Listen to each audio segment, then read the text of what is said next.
Good evening, everyone in Storm Nation. Superintendent Bergstrom coming to you today.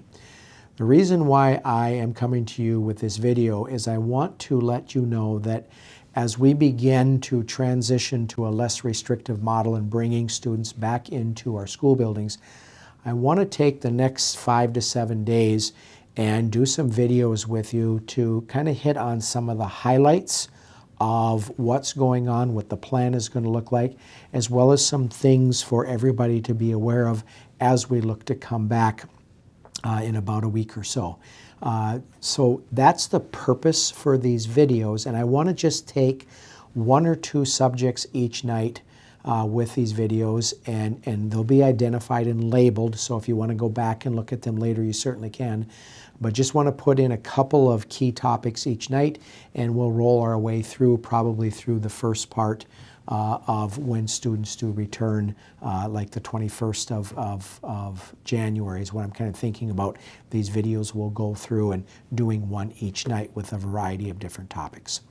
So the first one that I want to talk about here in this video is I want to talk about just an overall review of what our plan looks like. I'm going to break it into an elementary component first and then a secondary component first. Elementary, first of all, is defined as pre-K through 5 with the exception of our early childhood family education. We had a different plan for them, and they were aware of that before we even went into our winter break. So at the pre-K through 5 level, we are going to bring students back all in person, just as we had before we went into distance learning, starting on Tuesday, January 19th of 2021. As a part of this, on Thursday, January 14th, Friday, January 15th, those will be planning days, so there'll be no school for students, there's no child care, there's no e-care, because there's no school for students, as we've got to get our buildings set and ready to bring students back in.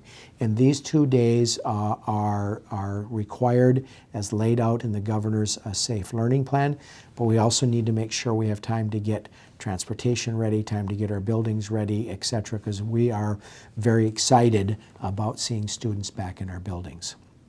At the secondary level, we're going to take a little bit more time to make sure that we can get them back in and sustain being in an in-person model for as long as we possibly can, because they have not been in a full in-person model yet.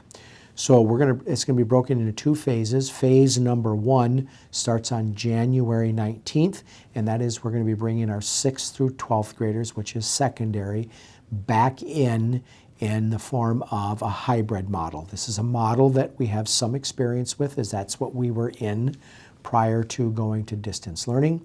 And we'll run that for January 19th through the 22nd, and then doing the same thing starting on the 25th through the 28th.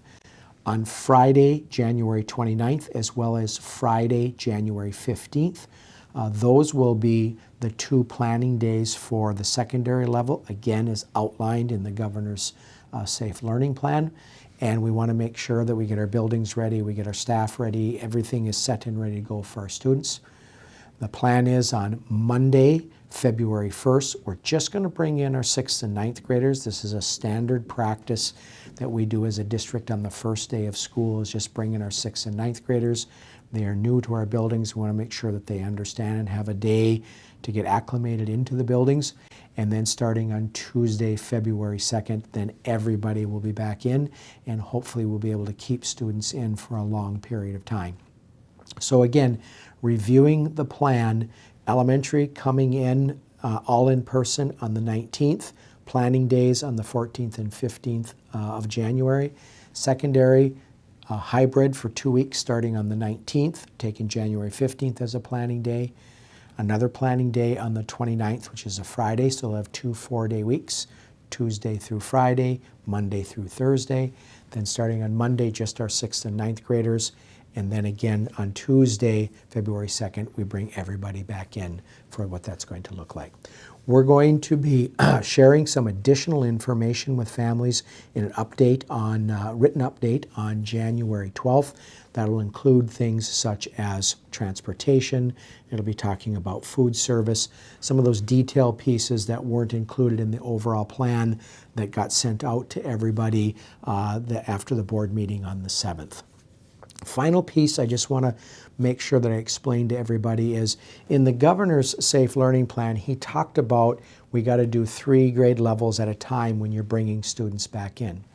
That was only applicable to schools who had not announced to their communities what they were going to be doing or what they might be doing. If they did that prior to the governor's announcement, you can bring kids in at whatever your plan is. If you hadn't made an announcement, then you got to bring in 3 grade levels at a time. We had announced when we went into distance learning that our goal was to move to a less restrictive model if the data supported it. On January 11th, we were going to be in distance through January 8th of 2021. Because we did that, we do not have to do the 3 grade levels at a time. We can just bring everybody back in. So that's the reason why we don't have to do 3 grade levels at a time, because we had let our community know that we might be doing a less restrictive model when we went into distance learning back in November, which was prior to the governor's announcement. I think that's it for this update. Have a great night and go Storm.